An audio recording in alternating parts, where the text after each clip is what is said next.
téléspectateurs, que le Dieu 3 fois saint vous bénisse et vous garde dans la paix véritable. Le 18 de ce mois de mai, en la solennité de l'Ascension de Jésus, a eu lieu l'Assemblée générale des congrégations féminines de l'Afrique de l'Ouest francophone à la cathédrale de Dakar.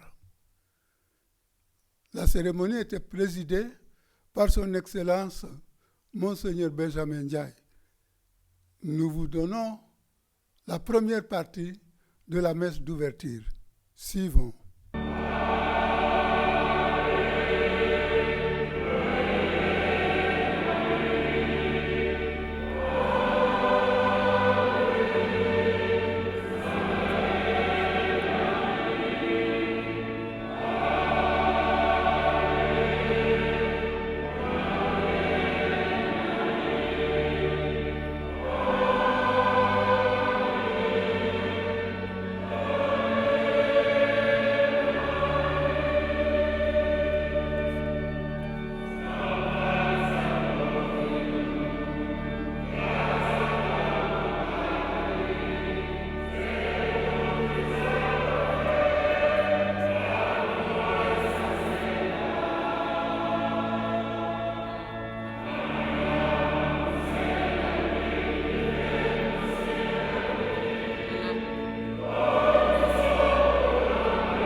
J'exprime ma profonde gratitude à son Excellence Monseigneur Paul Mamba, responsable de la vie consacrée au sein de la Conférence épiscopale du Sénégal, d'être parmi nous ce matin. Merci, Monseigneur.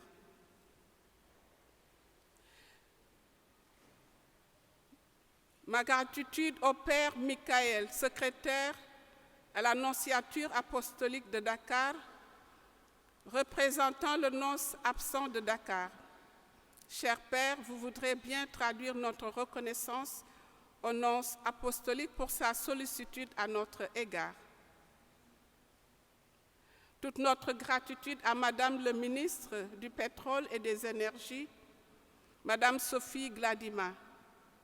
Madame le ministre, votre présence nous réconforte. Merci pour votre proximité et vos aides multiformes au nom du Président de la République. Mes vifs remerciements à M. Philippe Tine, président du Conseil national du laïcat et parrain du spectacle que nous organisons cet après-midi. Merci, M. Tine, pour votre présence Il est heureux que nous marchions ensemble pour une Église toujours en croissance, au service de l'humanité et pour la gloire du Seigneur.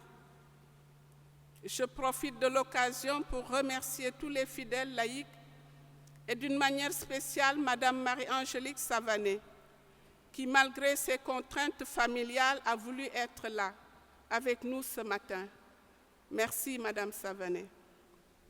Je remercie le curé de la cathédrale, Monsieur l'abbé Jacques-François Diouf et ses collaborateurs de nous avoir accompagnés et facilité l'organisation de cet événement. J'adresse un merci particulier à tous les prêtres, supérieurs majeurs, religieux, religieuses, associés des filles du Saint-Cœur de Marie, amis paroissiens de la cathédrale, à vous tous fidèles qui êtes venus prier avec nous et glorifier le Seigneur, maître de la moisson qui suscite toujours dans son Église des charismes riches et variés, dons de l'Esprit Saint qui marche avec son peuple.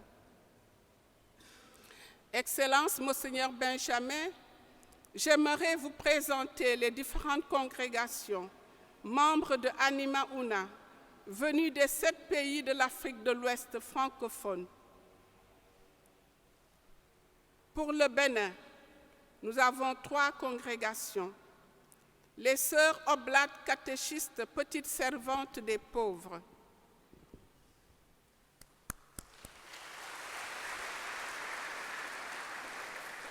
L'Institut des sœurs de Saint-Augustin.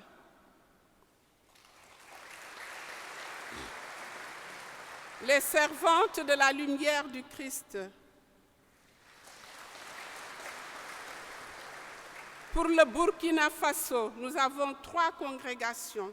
Les sœurs de l'Immaculée Conception. Les sœurs de l'Annonciation de Bobo Dioulasso. Les sœurs de Notre-Dame du lac Bam. Pour la Côte d'Ivoire, 3 congrégations. La congrégation des sœurs de Notre-Dame de la Paix. Les sœurs de Notre-Dame de l'Incarnation. Les sœurs du Divin Amour. Pour le Mali, nos voisins, nous avons les filles du cœur immaculé de Marie. Nos voisins aussi, la Guinée-Conakry, les filles de Notre-Dame de Guinée. Pour le Togo, les sœurs de Notre-Dame de l'Église. Les sœurs de Notre-Dame de la Trinité. Les sœurs de la Providence de Saint-Paul. Et enfin, pour le Sénégal, les filles de la Résurrection de Ziguinchor. Et nous, les filles du Saint-Cœur de Marie. Oui, j'ai oublié les filles de Padre Pio du Bénin, excusez-moi.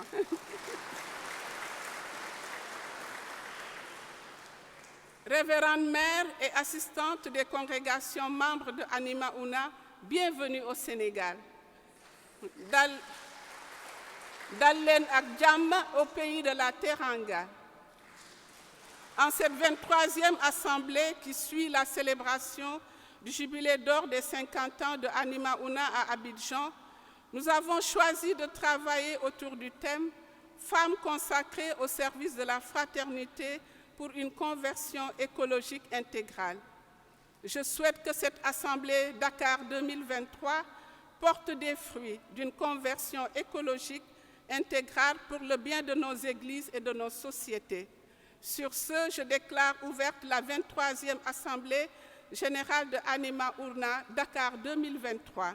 Bonne célébration à vous tous. Bonne fête de l'Ascension de notre Seigneur Jésus-Christ.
Cher Théophile, dans mon premier livre, j'ai parlé de tout ce que Jésus a fait et enseigné depuis le moment où il commença jusqu'au jour où il fut enlevé au ciel, après avoir, par l'Esprit Saint, donné ses instructions aux apôtres qu'il avait choisis.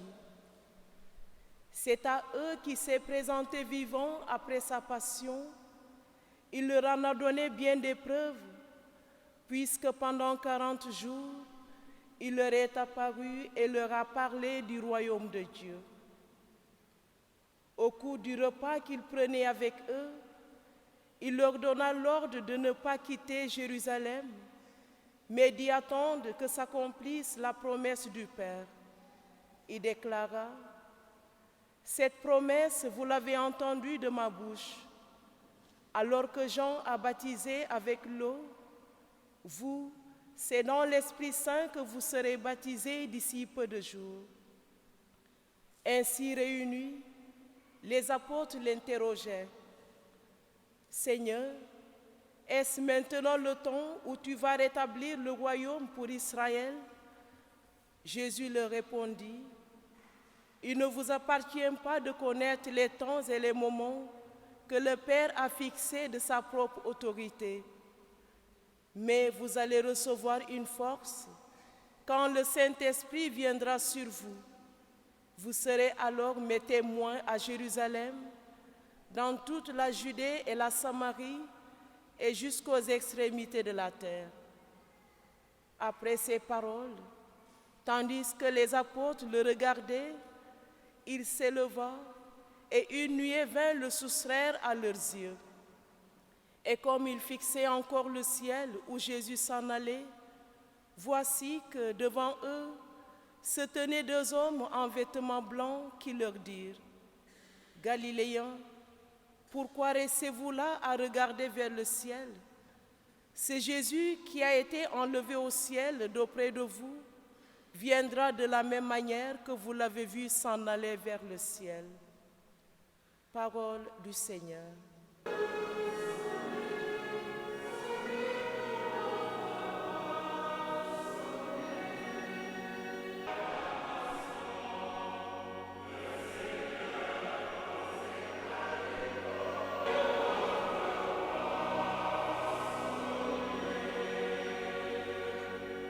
Vous serez mes témoins jusqu'aux extrémités de la terre. Pour tous ceux qui peinent à garder l'espoir face aux violences, aux dégradations des relations sociales, pour tous ceux qui sont rejetés, déplacés, abandonnés, sans soins ni pain pour survivre, afin que la solidarité et la compassion des témoins du Christ et des hommes de bonne volonté leur manifestent la présence, la bonté et le secours de Dieu. Seigneur, nous t'en prions.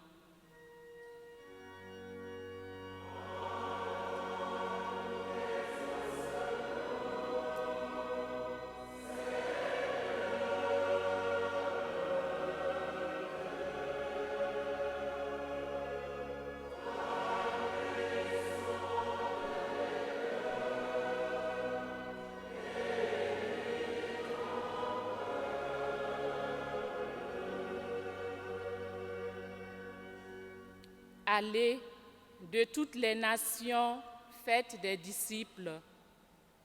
Pour notre communauté en prière et pour tous les chrétiens, afin que les grâces de cette fête nous engagent à discerner toujours notre vocation dans l'Église et à accomplir avec zèle et abnégation le mandat missionnaire que le Christ nous a confié. Seigneur, nous t'en prions.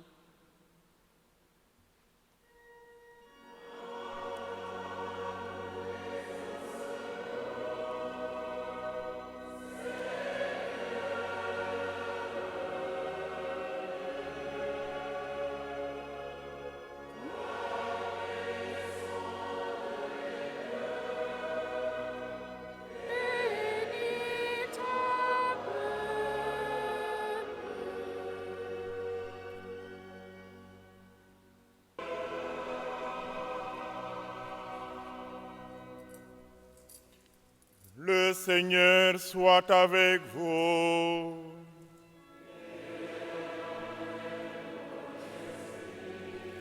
Bonne nouvelle de Jésus-Christ selon saint Matthieu.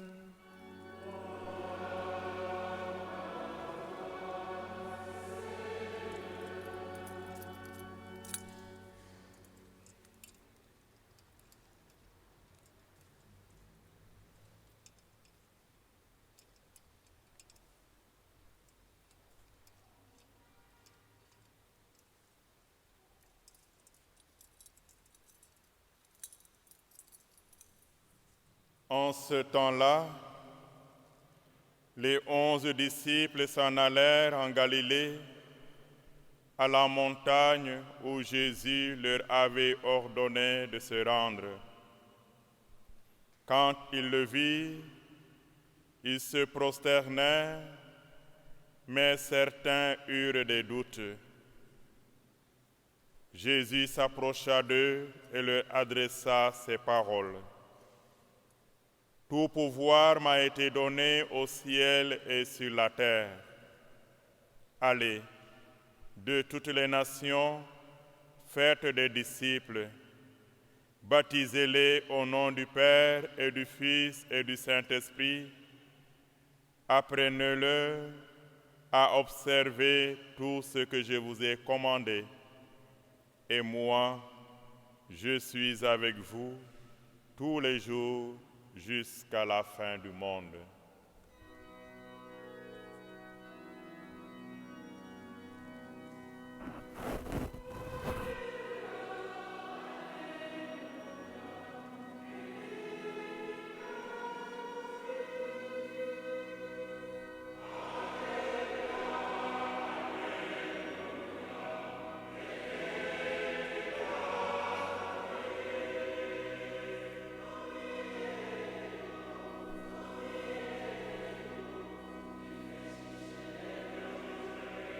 Bien-aimés fidèles du Christ, Christ glorifié à la droite du Père, il nous est bon, au moment où le Seigneur Jésus se soustrait aux yeux de ses disciples, de nous identifier par la grâce de Dieu comme des théophiles, c'est-à-dire des amis de Dieu. L'écrivain sacré Saint Luc, nous le savons, dédie son œuvre en 2 volumes, l'Évangile et les Actes des Apôtres, à un certain Théophile, sans doute un personnage important au début de l'ère chrétienne. Mais nous ne doutons pas qu'il adresse aussi cette œuvre en 2 tomes à tout humain de bonne volonté qui souhaite vivre et agir en ami de Dieu à la suite du Christ en devenant son disciple. Nous nous souvenons d'ailleurs de ces paroles prononcées par Jésus la veille de sa passion qui le conduit jusqu'à l'amour suprême. Je ne vous appelle plus serviteur, car le serviteur reste dans l'ignorance de ce que fait son maître. Je vous appelle ami, parce que tout ce que j'ai entendu de mon Père, je vous l'ai fait connaître. Dans le 2e volume de son œuvre, Les Actes des Apôtres, comme nous l'avons entendu dans la première lecture, Saint Luc résume ainsi le but et le contenu de son évangile. Cher Théophile, dans mon premier livre, j'ai parlé de tout ce que Jésus a fait et enseigné depuis le moment où il commença jusqu'au jour où il fut enlevé au ciel. L'ascension du Seigneur arrive comme le couronnement de sa mission terrestre, car nul n'est monté au ciel, sinon celui qui est descendu du ciel, le Fils de l'homme, disait Jésus au notable Nicodème. Mieux, dans son mouvement de descente et de montée, Jésus se révèle comme le médiateur par excellence et le révélateur de Dieu, Dieu lui-même. En vérité, je vous le dis, vous verrez le ciel ouvert et les anges de Dieu monter et descendre au-dessus du Fils de l'homme. Ainsi parlait Jésus à Nathanaël, pour lui signifier qu'il est la nouvelle échelle de Jacob, qui relie le ciel et la terre.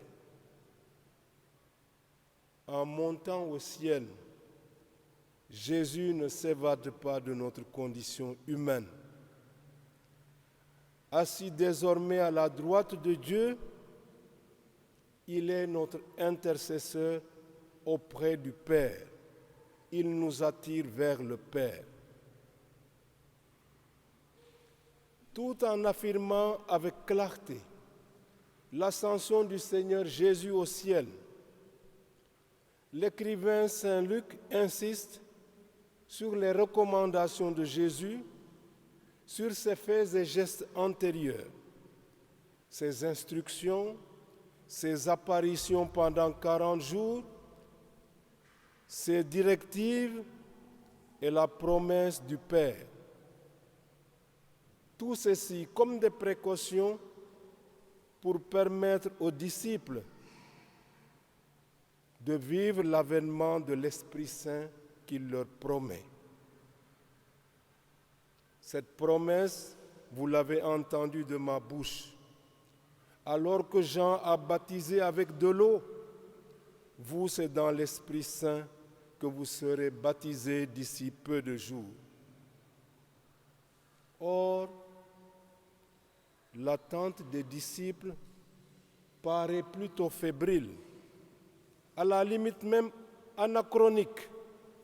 Ils ne comprennent pas grand-chose, rivés qu'ils sont à un horizon terrestre, au point d'interroger Jésus en ces termes, alors qu'il s'apprête à monter vers le Père. Seigneur, est-ce maintenant le temps où tu vas rétablir le royaume pour Israël? On a envie de dire, quel malentendu. Mais Jésus est un pédagogue patient et compréhensif, qui prend le temps de délivrer les paroles qui serviront finalement aux siens de viatique. Il ne vous appartient pas, leur dit-il, de connaître les temps et les moments que le Père a fixés de sa propre autorité. Mais vous allez recevoir une force. Quand l'Esprit Saint viendra sur vous, vous serez alors mes témoins à Jérusalem, dans la Judée et la Samarie, et jusqu'aux extrémités de la terre. Voilà le testament de Jésus avant de s'élever au ciel. Restant sauve la souveraineté du Père dans le déroulement de l'histoire. Le point d'ancrage des fidèles dans l'histoire, c'est la force de l'Esprit Saint. Le dynamisme qui s'en dégage, c'est comme le propulseur de la mission. L'Esprit Saint va investir les apôtres, il va les habiter, il va les habiliter pour la mission universelle. Trêve alors de jouer aux spectateurs. Galiléens, pourquoi restez-vous là à regarder vers le ciel? C'est Jésus qui a été enlevé au ciel d'auprès de vous, viendra de la même manière que vous l'avez vu s'en aller au ciel. Entre ce départ du Christ de notre terre et son retour, quand les temps seront accomplis, nous vivons le temps de l'Église et de la mission sous la conduite de l'Esprit Saint dont nous allons célébrer la manifestation à la Pentecôte. Chers amis, l'histoire du salut est organisée, ordonnée, planifiée par Dieu, suivant les instructions données par Jésus lui-même. La page d'Évangile, sous la plume de Saint Matthieu, nous situe en Galilée, la Galilée des nations, qui est au carrefour des civilisations. C'est là que Jésus ressuscité a donné rendez-vous à ses disciples pour les envoyer en mission. À la montagne du rendez-vous, l'évangéliste souligne pourtant deux attitudes. Quand ils virent le ressuscité, ils se prosternèrent, mais certains eurent des doutes. Si la notation du doute paraît plutôt surprenante, surtout après le geste d'adoration envers le ressuscité, ce que j'en retiens surtout, c'est comme un avertissement. Sans une foi profonde en Jésus-Christ, on ne peut pas vivre réellement la mission. Mais la proximité de Jésus nous aide à vaincre nos doutes et nos résistances, avec aussi sa parole d'investiture, comme le rappelle si bien l'évangéliste Matthieu. Jésus s'approche d'eux et leur adressa ces paroles. Tout pouvoir m'a été donné au ciel et sur la terre. Allez, de toutes les nations, faites des disciples, baptisez-les au nom du Père et du Fils et du Saint-Esprit. Apprenez-leur à observer tout ce que je vous ai commandé. Et moi, je suis avec vous tous les jours, jusqu'à la fin des temps. L'ordre de mission est là, avec l'assurance de la présence fidèle du ressuscité, avec des impératifs. Allez, faites retentir la parole, baptisez, apprenez. Chers amis, comme l'écrit l'apôtre Paul en Romains au chapitre 1, l'Évangile est puissance de Dieu pour le salut de tout croyant. Tout homme a droit à l'Évangile, disait même le pape Jean-Paul II. Au point que l'apôtre Paul peut témoigner ainsi.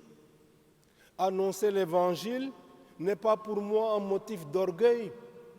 C'est une nécessité qui s'impose à moi. Malheur à moi si je n'annonce pas l'Évangile. Cette conscience missionnaire doit habiter bien sûr les agents pastoraux, les évêques, les prêtres, les consacrés, mais aussi tous les baptisés, dans la richesse des charismes que le Seigneur suscite dans son Église et même en dehors de l'Église.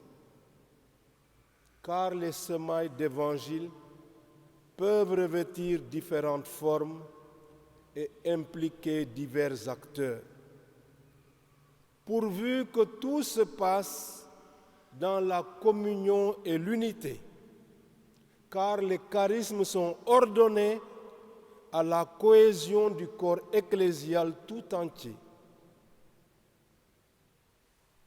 sous forme d'exhortation et d'encouragement.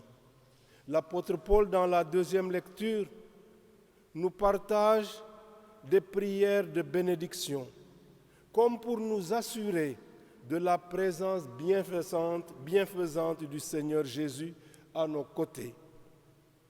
Lui que Dieu a fait asseoir à sa droite dans les cieux. En réalité, c'est une véritable action de grâce que l'apôtre Paul partage à ses fidèles d'Éphèse en réponse à leur témoignage de foi. Puisque j'ai entendu parler de votre foi, écrit-il, la foi que vous avez dans le Seigneur Jésus, et aussi entendu parler de votre amour pour tous les fidèles, je ne cesse de rendre grâce à Dieu, moi aussi, quand je fais mention de vous dans ma prière. Je trouve dans cette action de grâce de l'apôtre Paul un véritable exemple et un réel encouragement quand j'observe la ferveur de nos communautés chrétiennes, leur enthousiasme, leurs élans de prière et leur préoccupation manifeste de témoigner de leur foi. De nombreux signes nous sont particulièrement donnés en cette année mariale diocésaine en termes d'adhésion et de bonheur, de témoignage de sa foi à l'école de Marie. Avec vous, chers fidèles du Christ, je prie le Seigneur, par l'intercession de la Vierge Marie, pour que l'évangile du Seigneur transforme davantage notre société à la manière d'enfermement, qu'il fasse lever la pâte comme un levain de qualité qui transforme le cœur et l'esprit. Chers consacrés, membres de Anima Una, animés par une seule et même âme, celle du Christ, vous voulez vous affermir dans le service de la fraternité pour une conversion écologique intégrale. Il est important, me semble-t-il, de reconnaître que Jésus est, comme l'écrit l'apôtre Paul dans la lettre aux Romains, l'aîné de la multitude fraternelle que nous formons. C'est lui, Jésus, qui inspire et oriente et fait vivre l'amour fraternel, la Philadelphia, que nous cherchons à promouvoir. C'est un amour qui dépasse les frontières de race, d'ethnie, de pays, de coutumes, et qui trouve sa cohésion en Christ, le médiateur par excellence entre Dieu et les hommes. C'est en Christ que nous avons le ciment de la relation fraternelle. Son incarnation dans la vie des hommes et dans notre environnement humain témoigne à souhait de l'estime qu'il veut nous inculquer pour promouvoir une écologie qui respecte l'ordre créé selon l'enseignement de la Bible. En communion avec cette assemblée, mais aussi avec vos différentes familles religieuses, vos collaborateurs et collaboratrices dans l'évangélisation et l'œuvre sociale, je vous souhaite un vrai rassemblement fraternel, fructueux en Jésus-Christ. Un rassemblement habité par l'Esprit Saint en ses divers dons, avec la prière de la Vierge Marie présente au Cénacle. Que le Dieu de notre Seigneur Jésus-Christ vous ouvre à sa lumière pour que vous sachiez quelle espérance vous donne son appel aujourd'hui. Anima Una. Amen. Amen.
vous allez recevoir une force quand le Saint-Esprit viendra sur vous. Pour que l'Église, dans sa démarche synodale, demeure à l'écoute de l'Esprit Saint pour susciter de nouvelles manières participatives à son fonctionnement et au bénéfice de toute l'humanité. Seigneur, nous t'en prions.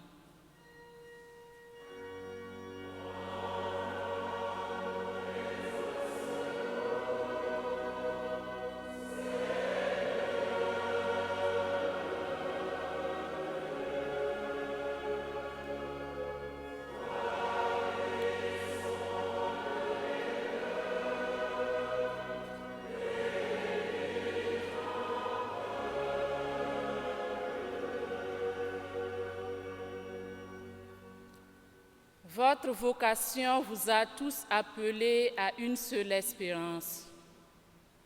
Pour tous les instituts membres de Anima Una et leurs supérieurs majeurs ici présentes, afin que, consacrées au service de la fraternité, elles œuvrent ensemble à la sauvegarde de la maison commune, à la promotion de la vie humaine, particulièrement celle des personnes les plus vulnérables.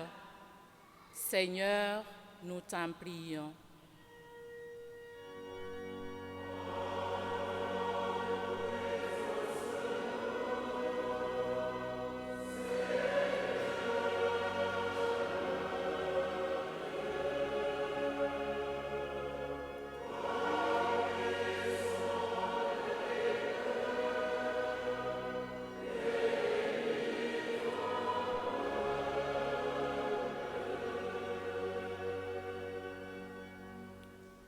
Tout pouvoir m'a été donné au ciel et sur la terre. Pour les autorités de nos nations, afin qu'elles mettent leur pouvoir au service du bien des peuples, en étant des ardents défenseurs de la justice, des artisans intrépides de la paix et des promoteurs du pardon et de la réconciliation. Seigneur, nous t'en prions.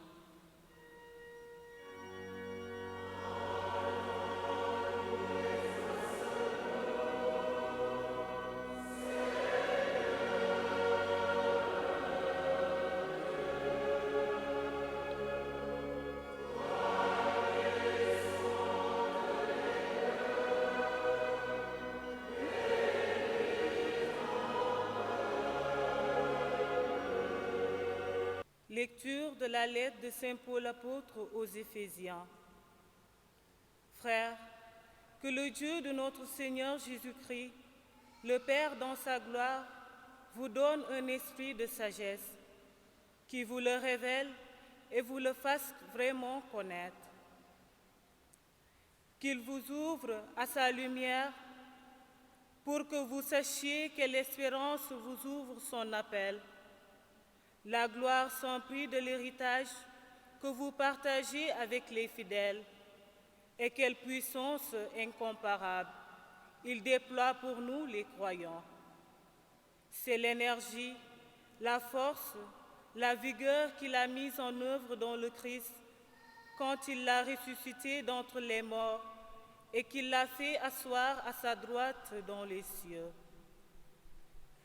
Il l'a établi au-dessus de tout être céleste, principauté, souveraineté, puissance et domination, au-dessus de tout nom que l'on puisse nommer, non seulement dans le monde présent, mais aussi dans le monde à venir. Il a tout mis sous ses pieds et le plaçant plus haut que tout. Il a fait de lui la tête de l'Église qui est son corps, et l'Église, c'est l'accomplissement total du Christ, lui que Dieu comble totalement dans sa plénitude. Parole du Seigneur.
Voilà, c'est par cette offrande que nous vous disons au revoir et à dimanche prochain, en vous rappelant que dimanche prochain, lundi, c'est le pèlerinage marial national de Popenguine. Tout le monde y est invité. Que le Dieu Tout-Puissant, par l'intercession de Marie, nous donne la paix à nos cœurs, donne la paix à notre pays, donne la paix au monde entier.